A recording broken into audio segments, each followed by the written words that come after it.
মুমিন মুসলমানদের জন্য হালকা আনন্দ উল্লাস করার একটা কিন্তু খবর আছে। খবরটা কি? খবরটা হলো এই যে ইরানি মিসাইল কিন্তু ওই যে ইসরায়েলের হাইফা, সেখানে তাদের বাদান অয়েল রিফাইনারি বলে একটা অয়েল রিফাইনারি আছে, অর্থাৎ ওর ক্রুড অয়েল সেখানে নিয়ে তারা রিফাইন করে পেট্রোল, ডিজেল, কেরোসিন এগুলো তারা রূপান্তর করে আর কি। তো ওইখানে ইরান কিন্তু একটা খুব প্রিসাইজ অ্যাটাক করছে এবং সেটা ওই যে আগুন ধরেও গেছে, ধোঁয়া ওড়ে। ইসরায়েলের সবচেয়ে বড় তেল শোধনাগারে আগুন ও ধোঁয়া। অতএব এটা তো বলাই বাহুল্য মুমিন মুসলমানদের জন্য হালকা আনন্দের একটা খবর, ঠিক না? আসলে ঘটনা হচ্ছে ইরান যে মিসাইল প্রযুক্তি অর্জন করছে এটা তো সঠিক, এবং তারা কিছু কিছু প্রিসাইজ অ্যাটাক করতেও পারে, এটাও সঠিক, কিন্তু অধিকাংশ ক্ষেত্রে সেটা পারে না। বস্তুত ওই মিসাইলগুলোতে যে জিপিএস সিস্টেম আছে না, যেগুলা ফলো করে বস্তুত ওই যে মিসাইলগুলো মানে তার লক্ষ্যবস্তুতে গিয়ে আঘাত হানে, ইলেকট্রনিক ওয়ারফেয়ার দিয়ে বস্তুত ওই মিসাইলগুলোর যে মানে লক্ষ্যবস্তুতে আঘাত হানার ক্ষমতা কমিয়ে দেয়, কিন্তু তারপরও কিছু কিছু তো ফাঁক যোগ দিয়ে ঢুকে পড়ে তো আক্রমণ করেই বসে, এতে তো কোনো সন্দেহ নাই। এত বড় যুদ্ধ ইসরায়েল আর আমেরিকা করে যাচ্ছে, তাদের কোনো ক্ষতি হবে না সেটা তো হয় না। ইসরায়েলের একেবারে গায়ের লোমটাও টাচ করা যাবে না, এত দুর্বল তো ইরান না। ইরানের তো মিসাইল টেকনোলজি যথেষ্ট উন্নত, তাই না? সেটা কিন্তু অলরেডি আমরা দেখতেও পাচ্ছি।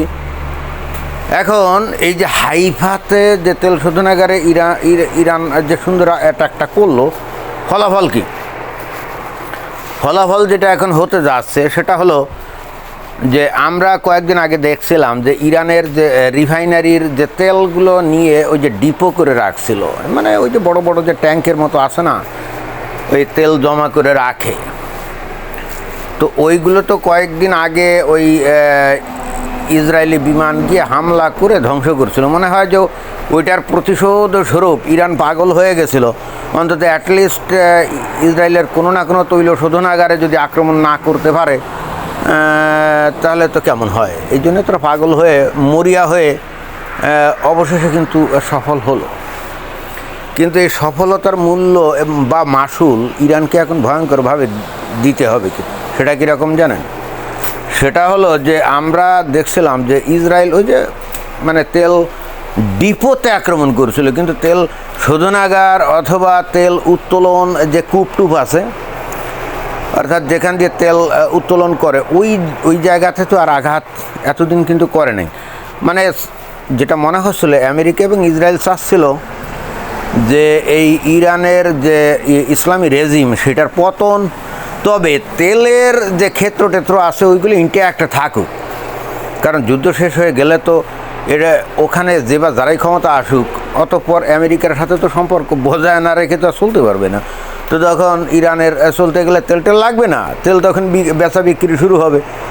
তো খনিমণিগুলো যদি উড়ায় দেয় তাহলে তো সমস্যা।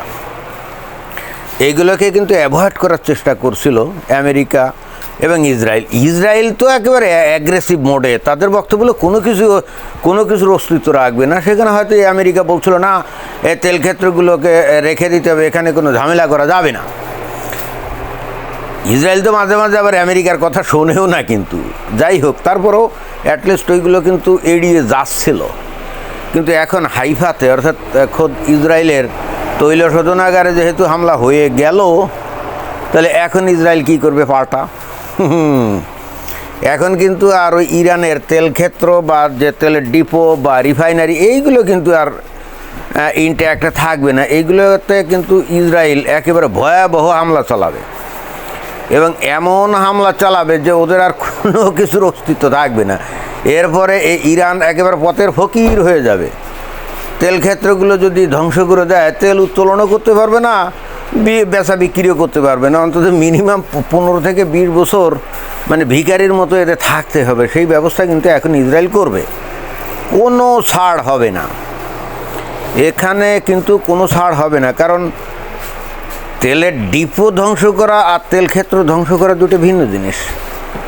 তেলের ডিপো আর তেলের খনি দুটি তো ভিন্ন জিনিস, তাই না? ডিপো তো সামান্য একটা ব্যাপার, কিন্তু তেল ক্ষেত্র ধ্বংস করলে তো উৎপাদনই বন্ধ। তাহলে এই ইরানের ইসলামী রেজিম তারা মনে হয় যে ডিসিশন নিয়েছে যে আমরা তো মরব, সেই সাথে তাদের দেশের সমস্ত লোকদেরকে নিয়েই তারা মরতে রাজি। মনে হচ্ছে এ ধরনেরই একটা দৃঢ় অঙ্গীকার করে বসে আছে। কারণ যে যত কথাই বলুক না কেন, রেজিমের লোকজন তো এখনও রয়ে গেছে, তাই না? তারাই তো দেশ চালাচ্ছে, তারাই সর্বস্তরে ক্ষমতাসীন, এবং তারা তো একটা আদর্শিক দল, বুঝতে হবে তারা কিন্তু একটা আদর্শিক দল, এবং এই আদর্শিক দল এত সহজে দুর্বল হয় না। এই যে বাংলাদেশে আমরা যে দেখলাম যে 1971 সালে এই যে জামায়াত ইসলাম পরাজিত হয়েছিল, তাই না? তো জামায়াত ইসলাম কি একটা আদর্শিক দল না? ইসলাম ভিত্তিক দল। তো ইসলাম ভিত্তিক দল আমরা কিন্তু মনে করছিলাম, অনেকে মনে করতো যে 71 সালে যখন পরাজিত হয়েই গেল তখন এই দলের আর কোনো অস্তিত্ব ভবিষ্যতে থাকবে না। কিন্তু বিষয়টা তো সেটা হয়নি, বরং আগের থেকে অনেক শক্তিশালী হয়ে গেছে। কারণ কি? কারণ হলো এটা একটা আদর্শিক দল, এবং সেই আদর্শটা হলো ধর্ম, যেটা মানুষের সবচাইতে দুর্বল অবস্থা এবং যেটার প্রতি মানুষ সবচাইতে বেশি দুর্বল থাকে। তো ইরানের এই ইসলামী রেজিম, মানে যে রেজিমটা আর কি, তো তাদেরও আদর্শ তো এই ধর্ম, তাই না? ইসলাম। ওই যে আমরা বাইরে থেকে দেখি সেখানে অনেক আন্দোলন করে, হ্যান করে, ত্যান করে, ওরা কি নাস্তিক নাকি? না, ওরা কিন্তু নাস্তিক না। বেসিক্যালি কিছুকাল আগে আমরা যে আন্দোলন দেখছিলাম, যদিও সেখানে বিদেশি হস্তক্ষেপ ছিল, টাকা টুকা হয়তো দিয়েছিল, কিন্তু তারপরেও মানুষজন এই রেজিম যেভাবে সেখানে রাজত্ব করে, অর্থাৎ মানুষের ন্যূনতম কোনো স্বাধীনতা নাই, অধিকার নাই, একটু কথা বলতে পারে না, একটু ভিন্ন মত পোষণ করা মাত্রই ধরে নিয়ে জেল হাজত ফাঁস দিয়ে দেয়, গুম খুন করে, তাই না? যেটা নাকি ওই যে বাংলাদেশে আয়না ঘর, বাংলাদেশে ওই যে বলে না যে আয়না ঘর না কি জানি আছে, তো ওখানে তো আসলে তো কিছু কিছু লোকজনদেরকে তো এখন আয়না ঘরে নিয়ে গুম করছে, না কোথায় কি গুম করছে কে জানে, কিন্তু এগুলো তো করতো, তাই না? এখন আওয়ামী লীগ যখন ক্ষমতায় ছিল, দেখেন যে আওয়ামী লীগের আসলে কোনো নীতি আদর্শ নাই, শুধুমাত্র ক্ষমতার জন্যই কাজগুলো করতো। আর যখন যদি এখন এই ধরনের একটা সরকার যদি প্রচণ্ড রকম ধর্মীয় আদর্শ দ্বারা উদ্বুদ্ধ হয়ে থাকে, তাহলে তারা কত নির্মম নিষ্ঠুর হতে পারে।